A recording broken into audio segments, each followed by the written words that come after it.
बारिश बारिश का आनंद तो हम सभी ने खूब लिया होगा, लेकिन बहुत कम लोग ये जानते हैं कि बारिश आखिरकार होती कैसे है। क्या कोई अंतरिक्ष से आई चीजें धरती पे होने वाली बारिश को बरसाने में मदद करती हैं? क्या है बारिश का रहस्य? चलिए इस वीडियो में जानते हैं। एक बेसिक फैक्ट से धरती पर हर जगह बारिश की शुरुआत तरल नहीं बल्कि ठोस रूप से होती है।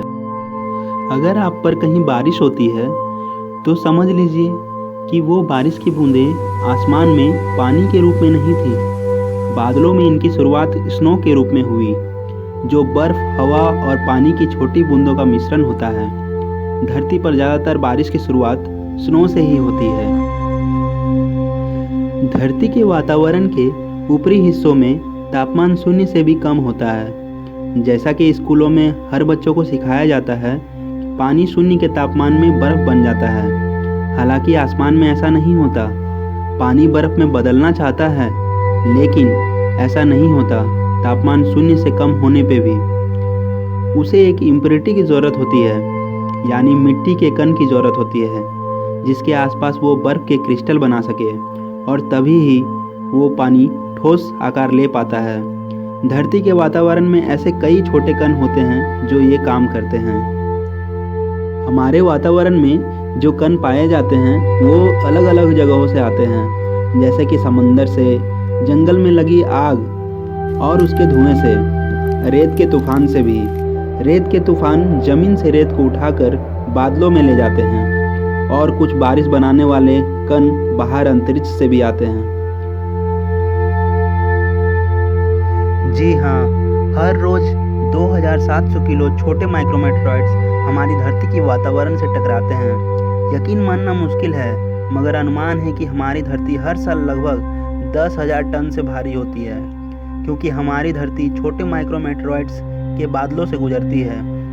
वो बहुत छोटे होते हैं। माइक्रोमेटेरॉइड्स इंसान के बाल की चौड़ाई से भी कम होते हैं।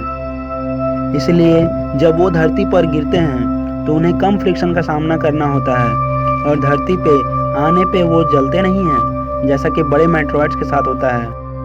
ये माइक्रोमेटेरॉइड्स, जो बड़े कॉमेट का हिस्सा था, वातावरण से टकराता है और उसकी रफ्तार धीमी हो जाती है, और आखिरकार छोटी छोटी बूंदों की बादलों में चला जाता है। बादलों में पानी की बूंदें क्रिस्टलाइज होना चाहती हैं, लेकिन हो नहीं सकती, क्योंकि उन्हें किसी कण की ज़रूरत होती है। जैसे कि अंतरिक्ष से आया ये कण बादलों में चले जाते हैं। पानी की बूंदें इस कण के आसपास क्रिस्टलाइज यानी इससे जुड़ जाती है। जब पानी की बूंदें माइक्रोमेटेरॉइड से जुड़कर जमने लगती हैं तो स्नोफ्लेक बनता है, और छोटे छोटे क्रिस्टल से जुड़ने से उनका वजन बढ़ने लगता है और वो नीचे गिरने लगते हैं। लेकिन तब भी उसकी यात्रा पूरी नहीं होती।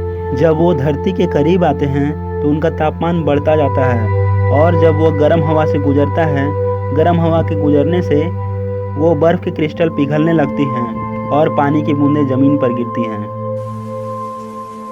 और इस तरह हम बारिश की बूंदों का आनंद लेते हैं। तो आज हमने बारिश कैसे होती है उसको काफ़ी हद तक समझने की कोशिश की है। अब अगले वीडियो में। धन्यवाद।